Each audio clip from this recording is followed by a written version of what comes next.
You're listening to Podcasting Up an Octave, a podcast by Sonivia, the podcasting agency that believes that women and queer people deserve to take up space in the podcasting industry because our thoughts, voices, and stories matter.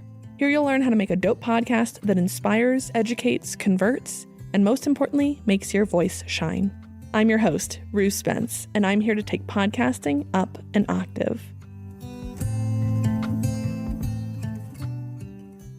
Hey, welcome. I'm glad you're here. Thank you for joining me on Podcasting Up an Octave. Things look and sound a little different around here. If you've been with me for a while, you're like, okay, I see you glow up. And it's true.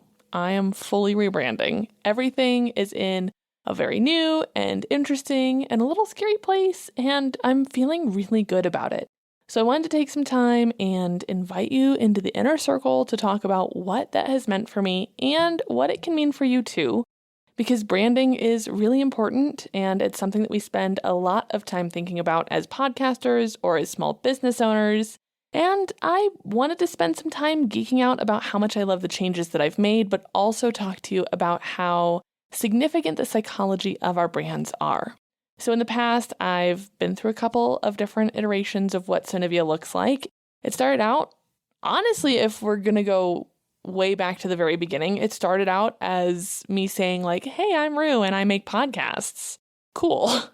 I was very much in like a freelance headspace where I didn't even have a business name and I certainly did not have any branding. I had people sending stuff to my personal email and we went from there and life was good. And then as things started to get more serious and I had to start learning about like taxes, that turned into Sonivia. And I had no idea what to do with any of that because being a business owner functioned for me very differently than just being like a service provider. And because I operated for so long in a space of word of mouth referrals and just things working out and figuring it out as I went along, it looked a lot different for me. So originally, Sonivia's branding was like a little witchy and fun.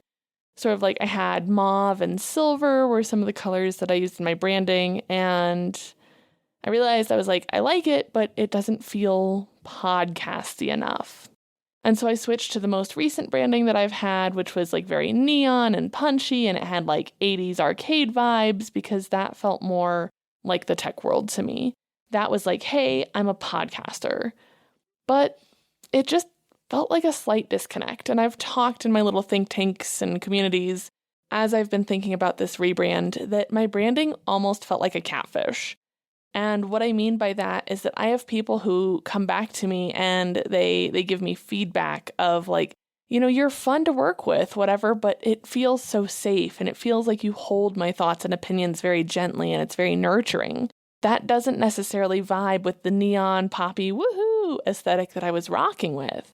And, you know, I think so much of that is because I'd been putting on this costume of what I thought this needed to look like. And that is something that I am very good at doing in general. This is not my therapy session, but, you know, growing up, having trauma, I am a people pleaser through and through. But that also makes it kind of hard for me to step into my power of choice and the things that I actually like.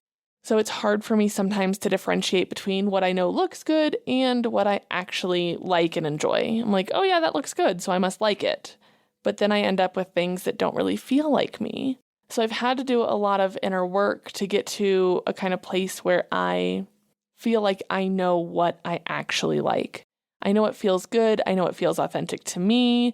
I've always related to that meme that's like, someone's talking to you and they're like, you know, I really like your personality. And you're like, oh, thanks. I made it just for you. And I resonate with that because I have that kind of chameleon talent to just kind of vibe and fit in and catch the vibe and run with it. And that's often helped me a lot. It helped me, especially as a social worker, to just be successful at meeting people where they're at and vibing with it.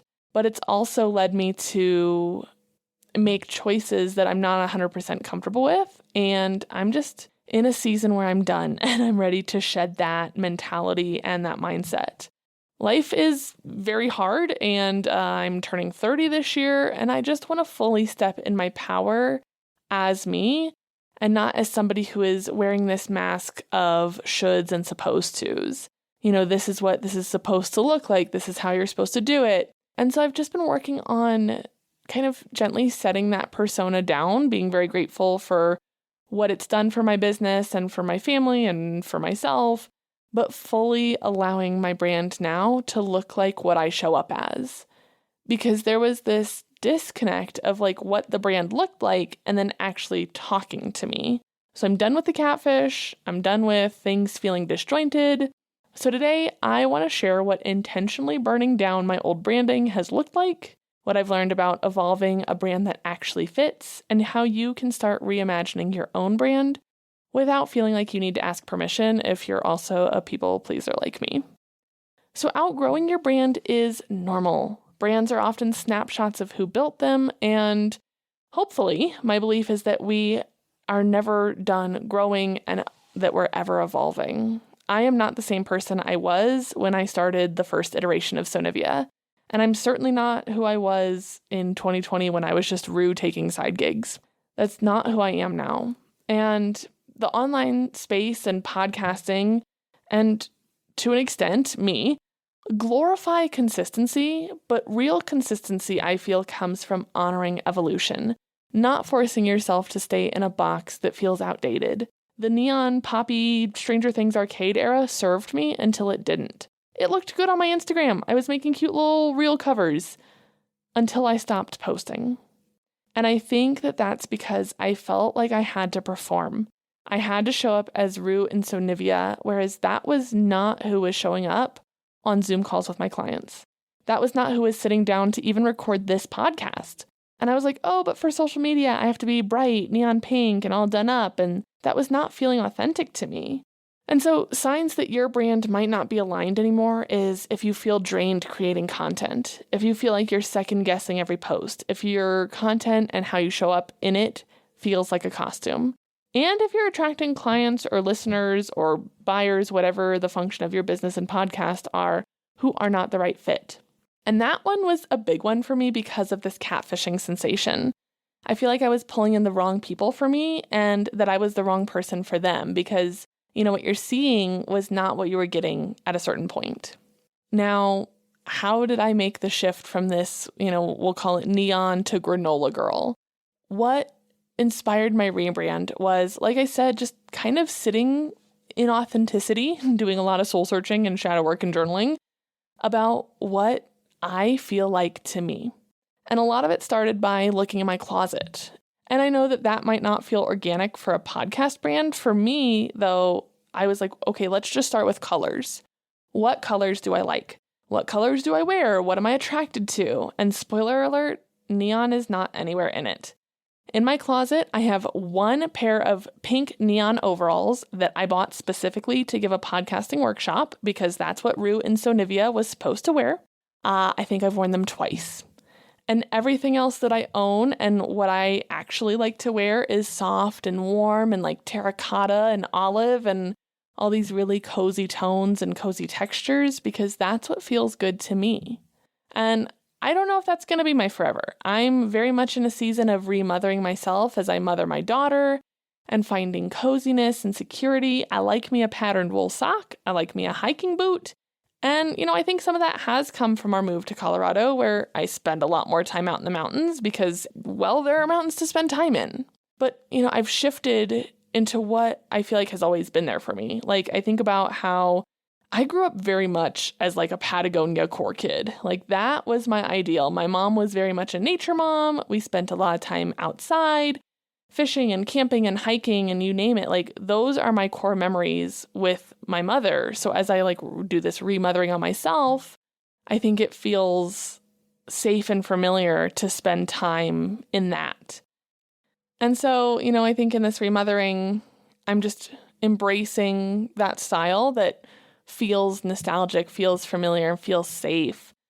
But it's always been there. Like, when I would shed the neon pink, that's what I would change into. I remember when we were moving here to Colorado and one of my friends joked, they were like, oh, you're going to go full Colorado girl. And I was like, what do you mean by that? And they were like, because you already are. And now you're just going to be like in an echo chamber that encourages that. And I was like, you're probably right. 'Cause man, I do love me a good Carhartt beanie. But, that was kind of what made me realize that there was this almost like cognitive dissonance between the brand and who I feel authentically.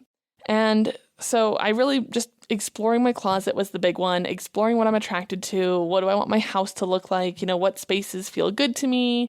And while don't get me wrong, I love a neon arcade roller rink moment. That's somewhere I want to visit, but it's not somewhere I want to live. And so I explored this and took a lot of time. This took a lot of conversations with business owners that I trust and my own personal network and ChatGPT, because, your girl loves her a robot.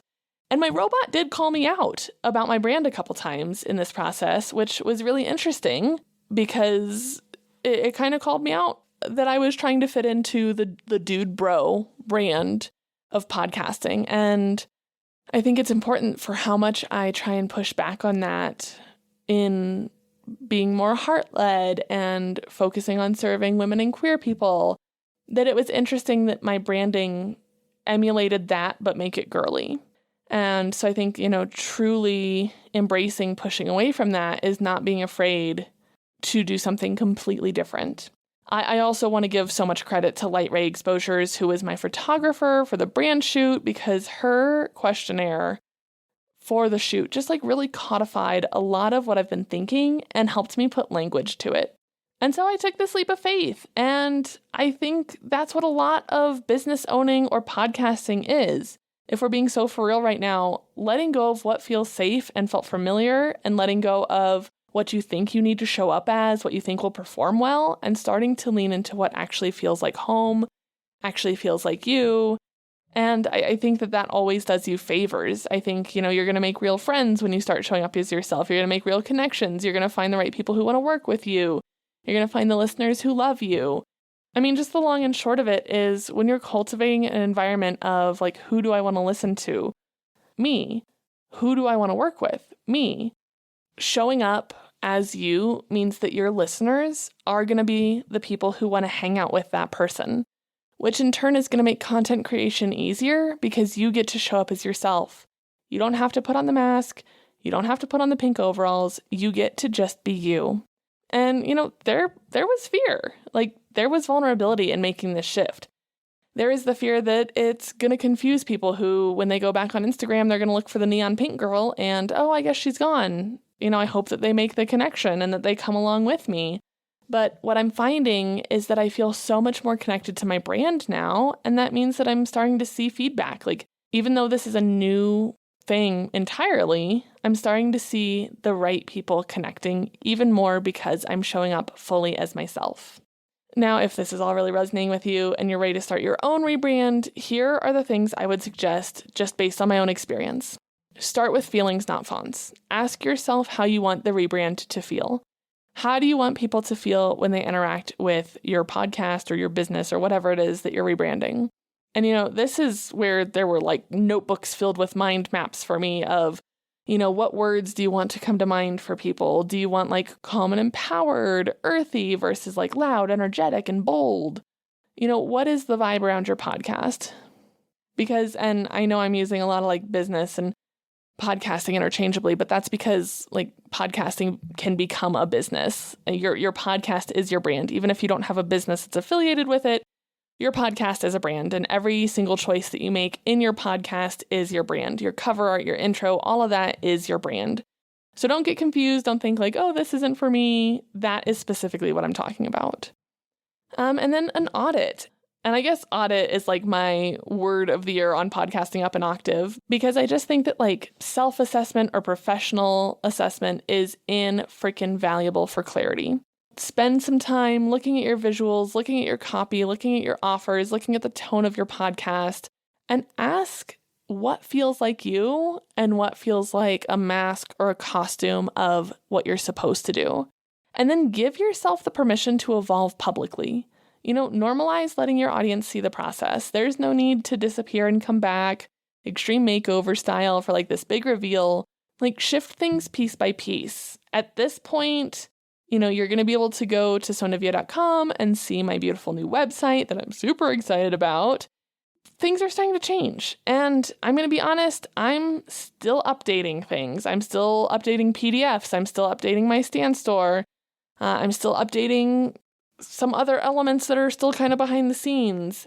And these are things that are just evolving. And I'm accepting, that I'm just softening in a lot of these places. And it's okay if it's not 100% all at once, because I just think that the people that I want to listen to are the people who are real and raw and doing things day by day, just like me. Another tip for rebranding is to anchor into your core values. For me, that was sustainability, authenticity, inclusivity, ease, and being able to contribute to the NCLR. But I encourage you to take the time to self-audit, there it is again, and define your own core values and see how the choices that you make aesthetically fit into that, and focus on who you're becoming. Build a brand that is going to hold future you. Build the podcast that feels like who you want to become, not past you. I am a woo-woo, witchy, girly, and I literally swear by manifesting. I have manifested stuff that scares me. Because at first, you think it's all kind of hokey until miracles start showing up. And I think there's a lot of power in that. I think there's a lot of power in and I forget the actual word for it, but there is a strategy in manifesting. I think it's called the tell me strategy or the tell me theory. And it's where you're talking to yourself because your brain loves to solve problems. And I'm getting a little off topic and woo-woo here, but just ride this wave with me. Take a sip of coffee and just come along. But you're going to say, tell me how I did this. Tell me how I got my podcast monetized. Tell me how I got to 10,000 monthly listeners. And your brain, because manifesting is not magic, I believe that there's a sprinkle of magic in there, but I also believe that there's a lot of neuroscience that I don't fully understand, which makes it feel magical to me. But if you spend time in this, tell me how I did that, your brain will start solving that puzzle. Tell me how I made, X amount of dollars on my podcast. Oh, well, your brain's going to start going, I could reach out to the brand who I connected with on Threads. Oh, I could do this. Tell me how I got to 10,000 listeners. And you're let me shout myself out a little bit. You will start acting in accordance. And I believe that evolving your brand into who you want to show up as kind of helps to lead you into that direction. Whereas if you are continuing to show up in this costume, it's going to hold you back. And I don't believe that it's going to help you move forward in your goals. And some of that I know is witchy woo-woo, some of it's psychology, but I really do see so much power in showing up for future you. So if that means that you've outgrown your current branding container, let that evolve into who you want to become. Start showing up as the person who has that kind of podcast. Okay, so all of this has been a long, very heartfelt episode, but the TLDR is that it's not flaky to change your brand. You deserve a brand that feels like an extension of you and not a performance. And I want to add a little asterisk bullet point that because Sonivia is first and foremost for women and queer people, I feel like this is a demographic that changes. As we learn more about ourselves, as we have self-discoveries, maybe we explore different pronouns or different ways of dressing that past you does not have to define present or future you. And so, if you started your podcast as someone who felt like they needed to conform or subscribe to these parts of societal expectations, and now you're freeing yourself, maybe you're changing your pronouns, or maybe you've decided you're actually someone who hates wearing dresses, or you're someone who loves wearing dresses, whatever that is, create a brand for your podcast that reflects who you really are. You are allowed authenticity. You are allowed to show up as you in your podcast. And maybe there is going to be a reshuffle of your audience. Maybe there are going to be people who can't stand that. Well, this is where I enter the big sister zone and I say, screw them. They don't deserve to listen to you. The people who deserve your voice are the people who are going to hold it and love it because you deserve to be held and loved and cherished as you are today and as you are becoming. So, finally, just some more reflection questions, some more journal prompts. Ask yourself what part of your brand feels heavy. What part feels like shoes that just don't quite fit? Where are you diluting yourself or making yourself small or different just to stay on brand? And what would your podcast brand look like if you weren't worried about fitting in? Dream about it, live in that space. And if that's something you need help with, you know where to find me. I'm over on my beautiful new website, sonivia.com. I'm also on the socials at Sonivia Studios. You can shoot me an email directly to chat about this kind of stuff at rue@sonivia.com. You deserve to evolve. This is your permission slip. Go out and be. Thank you so much for being here. Thank you for coming along with me on this journey, and thank you for helping me take podcasting up an octave.